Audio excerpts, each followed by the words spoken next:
Today we're going to be making dark chocolate brownies with flaky sea salt. And per usual, I'm going to walk you through all of the ingredients and the amounts that you need, and then all of the directions as well. So this can be a follow along video and you can make them with me, or you can do them after, whatever floats your boat, but let's get started. The ingredients you're going to need today are 1 cup of unsalted butter. You don't need to have it as room temperature. It can be cold or room temperature, whatever, because we're going to be melting it. Then you're going to need 8 ounces of dark chocolate. I went with chips. You can do a bar and then chop it up if that's what you want to do. Make sure that it's 60 to 70% cocoa, cacao, however you say that. You're going to need 1 1/4 cup of granulated sugar, a 1/2 cup of packed brown sugar, 4 large eggs at room temperature. Please make sure that they are room temperature. 2 teaspoons of vanilla extract, 1 cup of all-purpose flour, 1/3 cup of unsweetened cocoa powder, 1/2 teaspoon of salt, and you'll want some flaky sea salt to put on top. Step number 1 is going to be preheating the oven to 350 degrees Fahrenheit. Step number 2 is going to be in a medium saucepan. We're going to add in both sticks of butter, so 1 cup completely.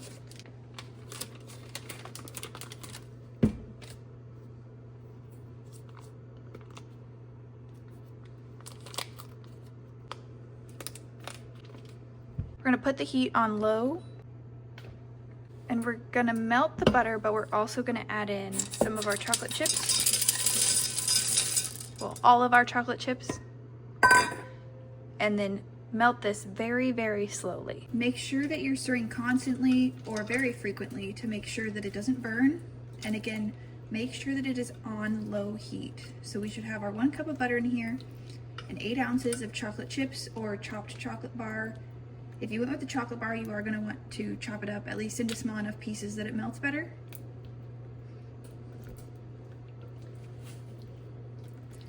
And as you can see, our chocolate is melting much faster than the butter.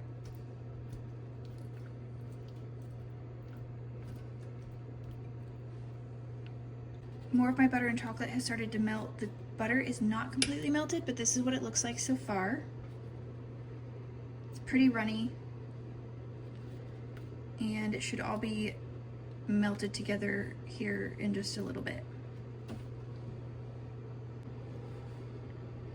This is the finished consistency that it should be now that all of it's melted. You can still see there's 1 tiny piece of butter in there, but I'm not too worried about it because it's going to melt with the rest of it as we mix more ingredients in.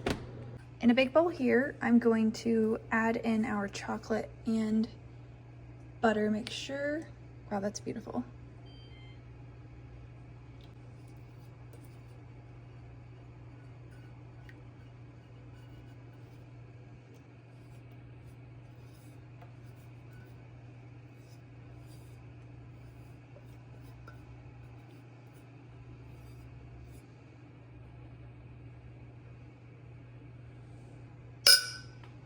I'm gonna let it cool here for about 5 minutes and then come back and add in more ingredients.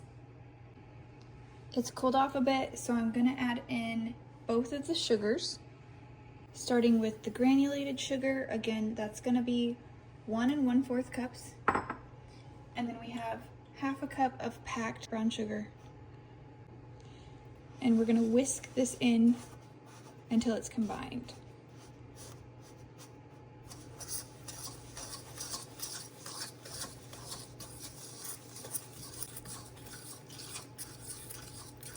Next, we're going to add in 1 egg at a time and whisk it in after each egg. So there's 1, 2, 3, and 4. Now we're going to add in 2 teaspoons of vanilla extract. Again, it's risky to pour it over the bowl itself. So if you're not comfortable pouring it over the bowl, you can always pour it over the sink or another bowl and then add it in so that you don't add in too much, because you can't take it away once you put it in. We're going to set this to the side, and in another bowl, we're going to mix together our dry ingredients. So we have 1 cup of all-purpose flour, 1/3 cup of unsweetened cocoa powder, and 1/2 teaspoon of salt. Going to mix those together, and then we're going to fold in our dry ingredients into our chocolate mixture here.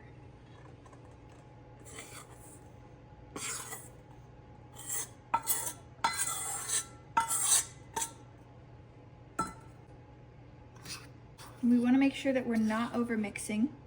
So I'll show you what it looks like once we get to the point of it's done and ready to be baked. Using a spatula will be easier for this. Fold it better so that you're not whisking it so much with your fork. Taste tester.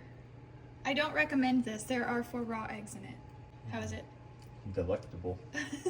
This is what it looks like when you're done mixing it up. It should have no big chunks in it. Make sure that you get all of your cocoa powder mixed in, because I did find a couple hunks of those and nobody wants to bite into that. Once it's all mixed up, you're then going to put it into your pan, but first you're going to line your pan with some parchment paper. I'm going to crinkle mine up. I already tore it off, obviously. And I ripped it, so that's not that helpful. Please hold. Okay, I have a new piece. I'm going to crinkle it up. Gently uncrinkle it.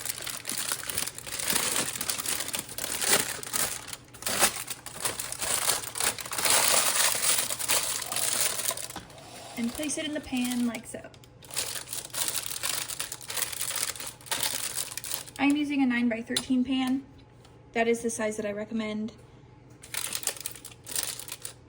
just to make sure that your brownies are the correct thickness. Now that we've got a lined pan, we're going to pour our brownie batter into it.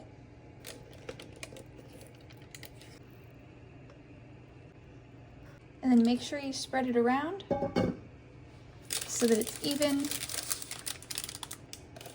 just like that. Make sure you get it into all of the corners. It will spread out as it bakes, but it's better to help it out a little bit. Now I'm gonna pop it into the oven for about 28 to 30 minutes and let it bake.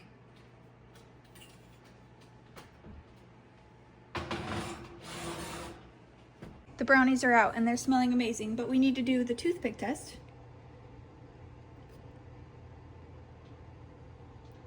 Which it looks like, it's not quite ready, so I'm gonna put it in just a bit longer. All right, I put it in for another 4 minutes. And it has a little bit of stuff on it, but I think it's gonna be good now. So we're gonna let it settle, but we're gonna do one last thing before it cools off. To top it off, we're gonna add some flaky sea salt. Beautiful.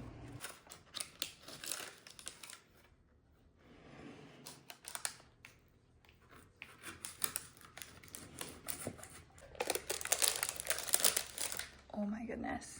The time is here.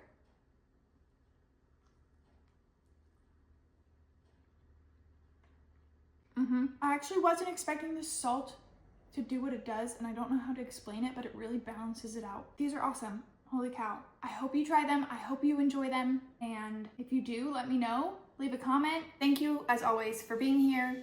I'll see you next time. Bye.